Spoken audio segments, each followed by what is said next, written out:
here twice, and bada bing, bada boom. All right, so here we are at part 2. Is the timer set? Here we are at part 2 of Rome, right? And so the first part dealt with one sort of set of things. Now we're going to go to building types and monuments, and it's actually more than just building types. It's building types, civic structure, and monuments. So I really should change that title, and I think I will. For next, if you guys look at it in the future, it'll say civic types. Okay. All right. Before we go on to the building types, I want to go back. Got to go back. Okay. We got to go back to the orders. So if you remember when we studied Greece, that there were 3 orders that the Greeks developed, right? The Doric, the Ionic, and the Corinthian. And each of those developed over time in different regions, and they were sort of used for different purposes, okay? Or it's hinted at that they were used for different purposes. The Romans pretty much absorbed almost everything Greek, right? They took the Greeks as slaves and brought them back to work for them. They took the Greeks as slaves and made them teachers of their kids. All right? So they absorbed the first 3 orders completely into their architecture. They didn't just sort of reference them like they did with the Etruscans. They absorbed them completely. They absorbed their gods, everything. And then they added to it 2 additional orders. Okay? One of them we call the Tuscan order, which we've already talked about, right? Just a reminder. And this came from the Etruscans. All right? It was the sort of simplified version of the Doric order. And remember, we talked about how Greece influenced Tuscany or the Etruscans, and then the Romans absorbed the Etruscans, right? The third one, or the fifth one, is this one called composite, and the composite is a blending of the Ionic order with the Corinthian order, okay? So I just want you guys to kind of be aware of that as we move forward through the Roman sort of buildings and stuff. All right, so let's talk a little bit about the city of Rome and the foundations of Rome. So there's this legend, right, that Romulus and Remus, 2 brothers, sons of, I'm going to say Apollo, but I don't think that's right. It was another god. Sons of this god, right, were abandoned. And they were essentially adopted by a female wolf, right, who raised them up. And those 2 brothers, right, essentially, I think, you know, it's legendary, but it can also be sort of applied to a broader idea of a metaphor. That these 2 persons really embodied maybe 2 groups of people, all right, in the Roman culture. And I think that video that we watched last week, which we've got more of it to watch this week, talks sort of about that, about the notion that this metaphor of the 2 brothers fighting and killing each other was a metaphor for civil war, right, within a country. So anyway, so there is this idea that Romulus killed Remus, and therefore Rom became the name of Rome. All right, Romulus, Rome, get it? Yeah, all right. Here's just a timeline of a bunch of the monumental buildings and monuments and different sort of things that the Romans built over a long period of time, 600 years or so, maybe even longer, okay? So let's take a look at the typology of buildings. Typology of buildings is essentially a building that is designed for a specific use, right? We still today in architecture study typology, right? We study something called precedence in architecture. Well, let me rephrase that. At most schools, they do that. I don't know about here. I'm not positive if they actually look at precedence or not. I'm not convinced. But we'll continue on with that. So here are a variety of different sort of building types. And as I mentioned, that one that says number 8, right, I'm going to change that one. The one that says villas, right, I am going to change that to housing because I'm going to expand upon that one a little bit more.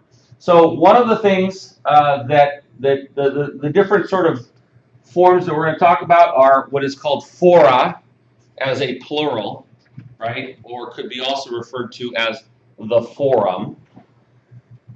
Temples, which we've already looked at. Basilicas we have not looked at, but we will be looking at. Theaters, amphitheaters, baths. Then we've got this sort of catch-all phrase for commemorative structures. Okay? And so that could be a big column. That could be a triumphal arch. It could be a number of different things. Okay? And then finally, the number 8, which is going to be changed to residential, Roman residential, which is going to break up into different types of residential structures. All right, so that's a lot of different kinds of buildings, huh? So take a look here. I'm going to show you, like, we're going to kind of back and forth through 3 different slides of a very large model that's in the Museum of the Roman Civilization. Okay, this is a huge model. And take a look at all the different shapes that you see out there. Right? So I got different slides, but this thing right here, you probably all know what this one is, right? It looks very different than that thing, right? And that looks very different than this thing over here, right? Which in turn may look very different from that thing right there, right? And all of that looks very different than all this little stuff that you see all over in here, and even some of this stuff that you see right here, right? In looking at those things, what I want you guys to understand is that I've just pointed to probably 5 or so, maybe 6 of those building types. And so the fact that you're looking at this cityscape and you see this diversity of different sort of shapes out there, right? I want you guys to link that back to the building types, because the building types are going to be tied to different forms. It's sort of different than architecture today, right? Architecture today in the United States has become, in some ways, very sort of commercialized. Not all of it, but some of it.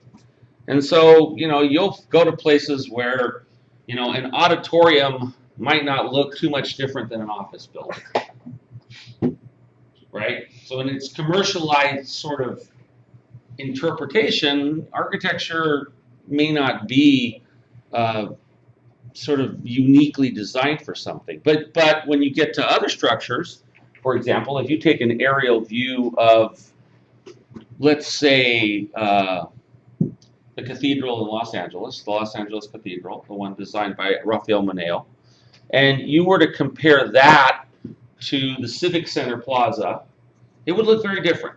And if you compared that to the Disney Concert Hall, and you compared the Disney Concert Hall to maybe the Caltrans building, right? Those as building types, they're going to be pretty evident. And those buildings that I've mentioned are all not the sort of common level of architecture. Those are what by most standards would be considered great buildings in Los Angeles.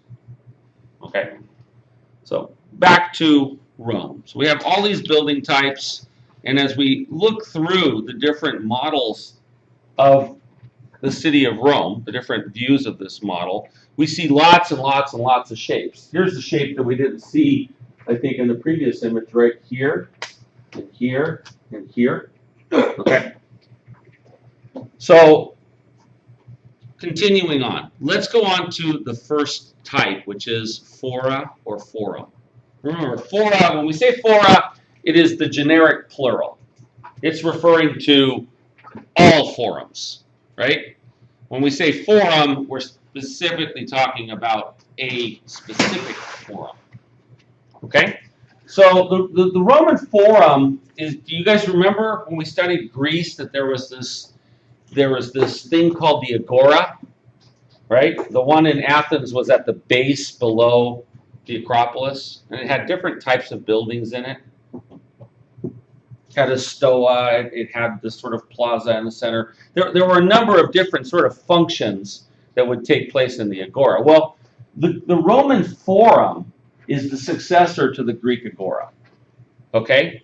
And the goal of the Forum was that it would act as the city center.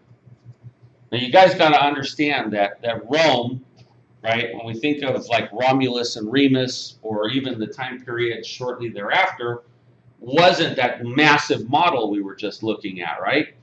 It was a small little sort of town. It developed into a massive city of over 1 million people, right? That's just crazy shocking for an ancient city. All right? So it becomes important for you guys to understand that the Forum was built over time and in pieces, and as a matter of fact, there are a number of different forums.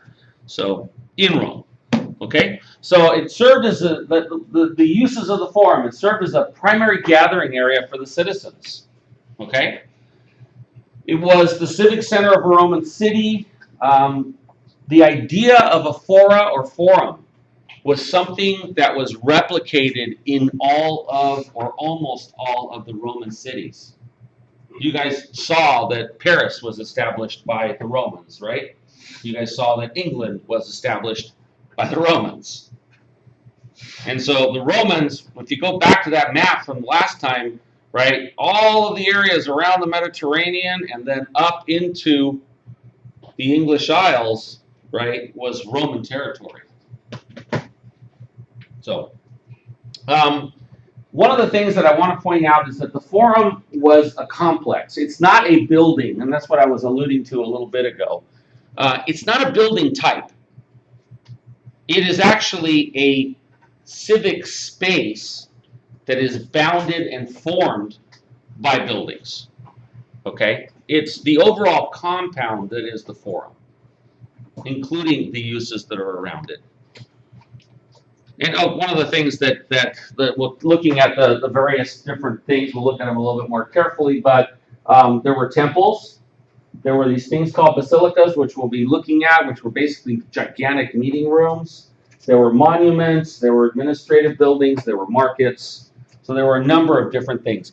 One thing that's not included in this slide, and is really kind of more about ancient history, is that when Rome was in its sort of second period, right? It started out as Rome was sort of a kingdom of sorts, right? Early on. So I'm guessing Romulus would have been by Greek or by Roman legend considered a king or something. But then it moved. It was influenced by this whole idea of the Greek city-state, right? Between the Greeks and the Romans, they developed this notion of democracy. The Western thought of democracy comes from there. And it's important to note that Rome existed as a republic for a certain time period up until about Julius Caesar, right? And then it became an empire. It was ruled by an emperor. So I want you guys to kind of note the difference. And I want you guys to understand that this initial Greek forum was the Greek forum of Republican Rome. Not Republican, the Republic of Rome. I got to be careful so we don't associate it with the things that are going on. No, the things that are going on here, right? We have Republicans and Democrats. So, I guess I better stop, huh? Boy, I must be long-winded. How many slides did I get through? 10? All right, let's stop this thing. 10. That was a good. What? That was a good guess. 10 minutes or 10 slides? 10 slides. All right.